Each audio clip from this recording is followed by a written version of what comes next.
Hello and welcome back to the Brew Bowl. It's time for the summary of the quarterfinals round of the series. So let's go have a look at how the various teams did. Okay, so for the quarterfinals we had 4 games. Interestingly enough, every single game had the same scoreline of 2-1. So the Hammerers defeated the Executioners, Gladiators defeated the Drakes, Blight defeated the Enslavers, and Quaddles defeated the Knights. The upset here, of course, were the Gladiators over the Drakes, which was the 2nd place team versus the 7th place team, and the Knights losing to the Quaddles, which was the 5th place team versus the 4th place team. So a couple of those teams made it through, so that means we'll be going into Hammerers versus Quaddles and Blight versus Gladiators for the semi-finals. But let's see how the teams themselves did. The Gladiators picked up block on one of their linemen, so they have another blodger in there. They had a very close call with the Drakes. Literally, the Drakes needed a 2+ to win the game, rolled a 1. And then the Gladiators needed a 6 on a d6 to win the game, managed to roll it and throw an awesome catch, which gave them the win. But obviously, they're going to be going into a difficult match against the Blight coming up this in the semi-finals. But overall, like a really great result there from Fohammer to get his team through to the semi-finals after missing out on the finals in the last season. Pondo's team, the Axolotl Quaddles, beat the Knights 2-1, sending them through to the semis. Really a great strategic game for Pondo and a really shocking game for Mike in terms of luck, especially in the first half. But you know the team that played better won in that match, which is what's important, and that will see then the Quaddles go up against the first place Hammerers in the semis. Haganeth Executioners lost to the Hammerers, taking them out 2-1. They also lost one of their Witch Elves to a slight case of death that their Apothecary could not resolve, and picked up Thick Skull, not particularly great on one of their linemen. That does end their season though, going out in the quarterfinals. It was close once again. It went all the way to extra time, but the Hammerers scored in Sudden Death to win the game. Speaking of the Hammerers, having beat the Executioners, picked up on the ball on Bo Jackson, their runner. Also dropped their sneaky git lineman and replaced him with a regular lineman, Larry Allenson. And they are well placed now to go into the semis against the Quaddles. So good on Big Spoon for that. Michael Lord Hunger's team, the Knights, as I mentioned before, had a really shocking first half. Lost the Quaddles 2-1 and have been eliminated therefore. Rolled a random secondary and got it onto a lineman and picked up diving tackle. So I don't know how keen Mike is to keep that, probably not very. But overall, a great result for the Knights, who came into this season as a new team. And Mike, who really demonstrated that despite the fact that the Vampires are a team of legend, they can still be done well with.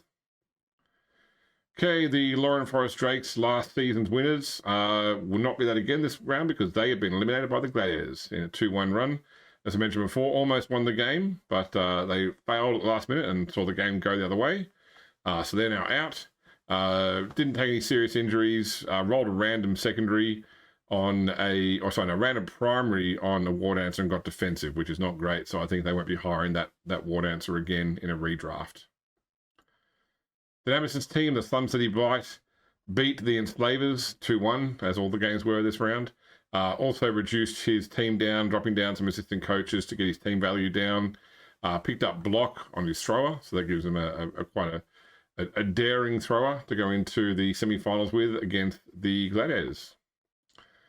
And finally, the Enslavers, which is AP Gaming Reels team, lost to the Blight, as mentioned, 2-1, seeing them eliminated from the round.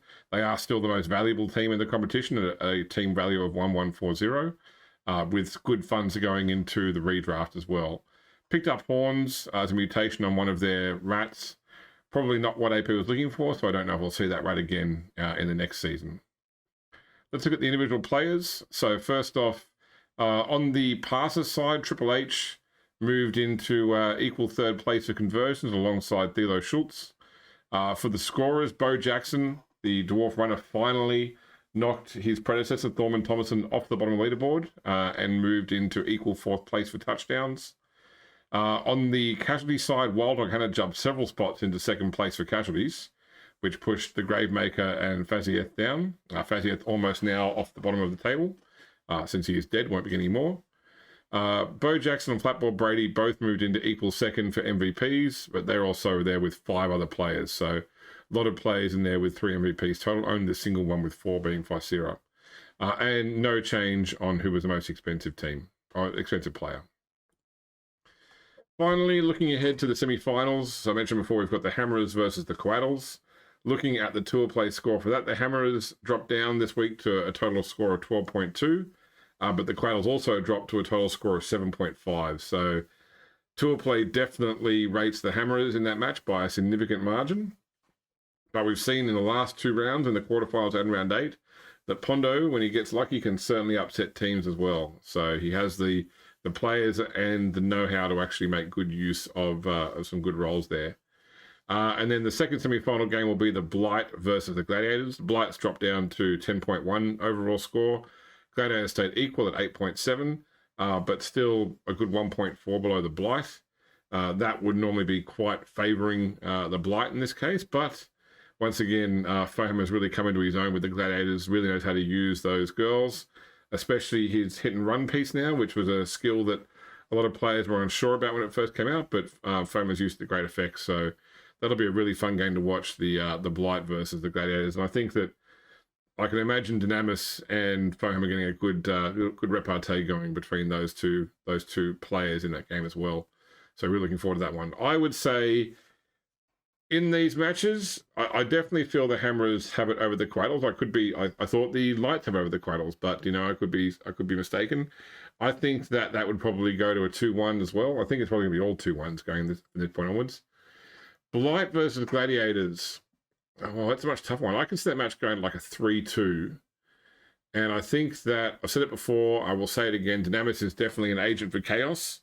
If he gets weird weather or throws weird passes, or we get the ball being thrown over by the crowd, I can see Dynamis making use of that chaos. Otherwise, if it becomes a technical match, I think that Foham has really got the technicality of his team down pat. So if I have to pick a team, I'm just going to go with the Blight because they have the higher overall score. But I'm going to go for a 3-2 scoreline in the Blight versus Gladiators game. Don't forget as well that you can go to the Discord channel and you can also put in who you think will win each match and by what margin, and potentially win prizes based on the points you score for that. So do check out the Epic Unreal Discord to see how you can give your picks for this round of the semi-finals. Anyway, so that is it for this summary video. Quite a short one. There's only a few matches to go through. We'll have the semi-finals coming up for you shortly, 2 matches to play. If you do look at Tour Play, you'll see that Tour Play has a 5th and 6th place match, which I don't know how they work that out. We're not playing that match. We will do the 3rd and 4th place match because there is prize money for 3rd place. But we're going to get through semi-finals first. So each of these teams will definitely play twice more, either in the overall final after this match or in the third place playoff. So see how it goes. Watch this space. More videos to come. More Brew Bowl, of course, coming soon. So check it out and don't forget to come chat on the AP Unreal Discord. We'll see you next time.